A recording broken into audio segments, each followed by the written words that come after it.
On the first day of track action at the Miami International Autodrome in Florida, Ferrari doesn't deliver its best with Lewis Hamilton and Charles Leclerc, a third and fourth row that perfectly captures the current state of the Italian side. The sprint qualifying session is still destined to make waves, that of the Miami Grand Prix, where one name rings louder than all others: Andrea Kimi Antonelli. The very young Italian driver clinched a surprising pole position for the sprint race.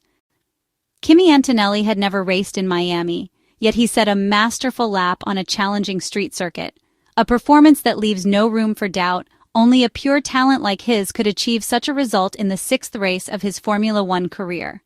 It's a sprint and not a Grand Prix, but the result achieved on Friday in Miami highlights the adaptability of the young talent from Italy, as well as Mercedes' growth over the past 12 months.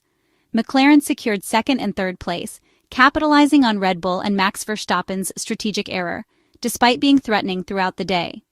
Ferrari, on the other hand, finds itself once again the fourth-best team, hindered by issues that go beyond simple ride height management. Charles Leclerc's Ferrari finished with a significant gap plus 0.326 seconds from the top and just 71 milliseconds from a second row. The fourth position was within reach, which, considering the current conditions, probably represents the maximum the Maranello team can realistically aim for on this type of circuit. At the end of his only push lap, the Monegasque driver complained via radio about the track position.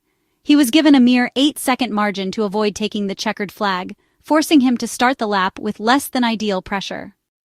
In such conditions, where trust in the car is already fragile, not having time to properly prepare the lap risks compromising everything. The first sector was not perfect. Indeed, there were some mistakes due to the tires not being ideal yet. In turn 1 entry, he struggled in the center of the corner, even having to perform a large countersteer to correct the rear. The consequence is immediate. He delays throttle opening and has to perform a prolonged lift compared to Kimi Antonelli, thus losing precious meters right from the first seconds of the lap. The same pattern repeated between turns 6 and 7, where, in the long, wide-radius curve where the car is mostly loaded, he had a moment where the rear slipped a little, losing the advantage he'd gained in turns 4 and 5.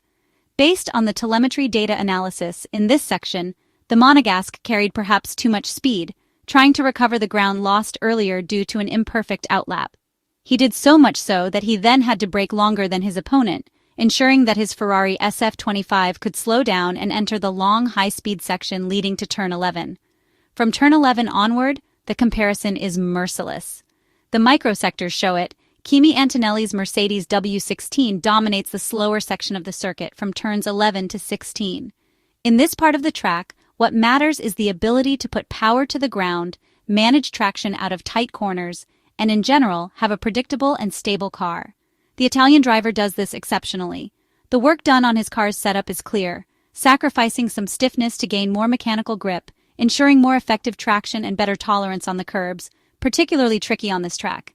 A solid rear end allows pushing on corner exit without the fear of sliding, significantly improving the time in the slow microsectors. Ferrari, during the first free practice session after the first run with medium tires, decided to change the setup of the Italian car. We are talking about ride height but also suspensions, softening the setup. While in the early afternoon yesterday, Ferrari was just under 0.4 behind McLaren at that specific point in the sprint shootout, the gap shrank to about 1/10 and a half. The most obvious limit of the SF-25 remains one, the traction phase. This is where Charles Leclerc loses the most time. Out of every slow corner, the Monegasque is forced to delay throttle opening, a caution greater than Kimi's. Telemetry makes it glaringly clear. The delay in acceleration translates to a growing delta along all the straights. Kimi Antonelli, once again, showed not only that he has extraordinary talent, but also that he knows how to use it at the most important moment. His precision in the fast sections and his cleanliness in the slow ones show a maturity that is surprising for a rookie. Some decisions make a difference, and the one taken by the Italian side of the Mercedes garage was one of them. In Miami, the Silver Arrows reached Q3 without ever trying the soft compound, focusing instead on race simulations with the medium tires during the only free practice session. This was a notable disadvantage, considering how difficult tires are to understand in modern Formula One, and how their preparation lap often requires multiple attempts to optimize. Ferrari, on the other hand, remains a car that is hard to interpret, especially on street circuits where confidence is everything. aerodynamic updates are urgently needed. The prancing horse again finds itself 0.3 off pole with Charles Leclerc, a gap that has become the norm for the Italian side. Ferrari fans hoped for a repeat of the Shanghai sprint form, thinking the shorter race would help limit concerns about floor wear and allow the car to run lower. But Miami Friday shows that ride height isn't SF25's only issue. Charles Leclerc lost a tenth in the first sector and 2 in the second, with a car whose poor balance overheats the tires due to repeated sliding. The Monegasque had spoken before the session about a radical setup being tested with the SF-25, one that gives sharp turn-in at high speeds, but compromises low-speed traction, penalizing the second sector. The oversteery nature of the Ferrari continues to frustrate Lewis Hamilton too, who lost 2/3 of his gap to Charles Leclerc in the first sweeping section. A comeback in the sprint will be tough. Ferrari continues to struggle and can't find the right balance to get the most out of the tricky SF-25.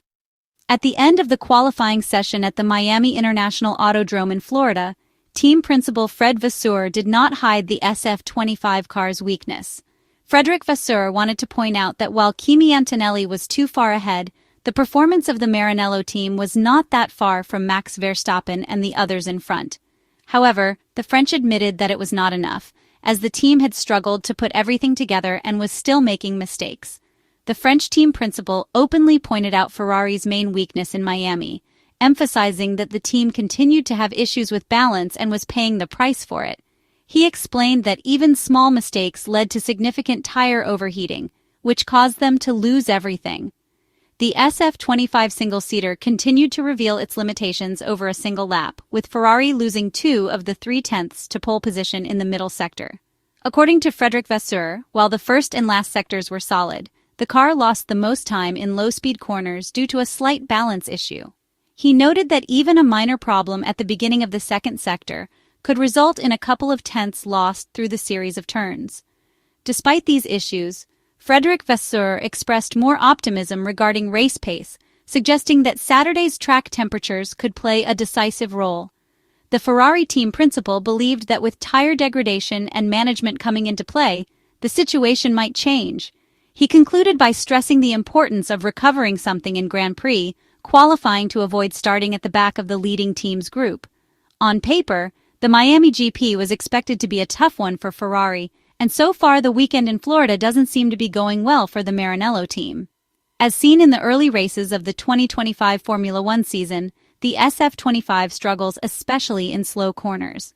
However, according to Charles Leclerc, the difficulties vary from circuit to circuit, making it even more challenging to find a stable solution. Speaking to Sky Sport, the Ferrari driver stressed that while the lap itself was good, the SF-25 simply didn't allow for more at the moment. He remarked that the result was disappointing and admitted the team currently lacked pace. Looking ahead to the race, the Monegasque said he would try to do something special at the start, though he acknowledged there was little room for improvement based on the car's performance that day. Charles pointed out that slow corners remained their main weakness, but also noted that there wasn't a single corner where the car felt particularly strong.